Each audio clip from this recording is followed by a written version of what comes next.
When it comes to public speaking and giving presentations, we wouldn't necessarily think of comedians as being people that we can take inspiration for. But I'll tell you, I've met a lot of comedians now over the years, and comedians are people who have put in so many years of hard work, honing their skill, honing their craft. And that is exactly the kind of hard work that it takes when it comes to public speaking and giving good presentations.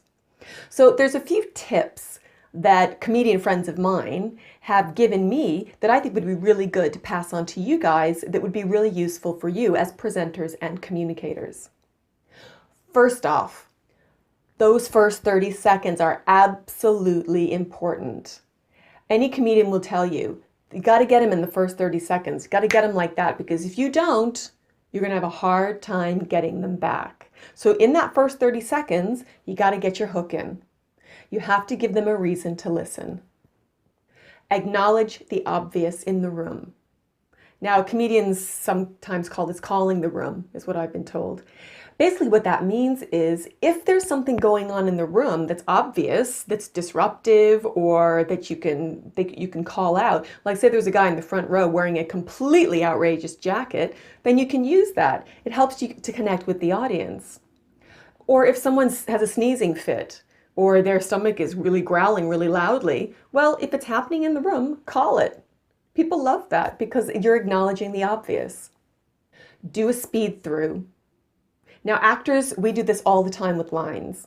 You force yourself to speak as fast as possible because it means that you're getting your thought to work clearly as quickly as possible. Now, when it comes to the presentation, of course, we always say take your time and slow down.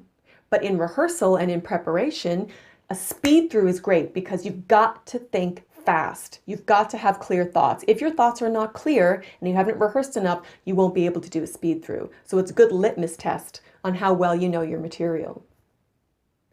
Time yourself. Record yourself. There are so many devices that we can use now to record ourselves. There's no excuse not to record yourself when you're rehearsing. But time yourself as well, because remember, people love brevity. They love it when you keep it short and sweet. If you have a certain amount of time, say 15 minutes, that you've been allotted for your presentation, come in under that 15 minutes. It also gives you room either side if someone has a question or if something happens that you end up putting a little bit more time on.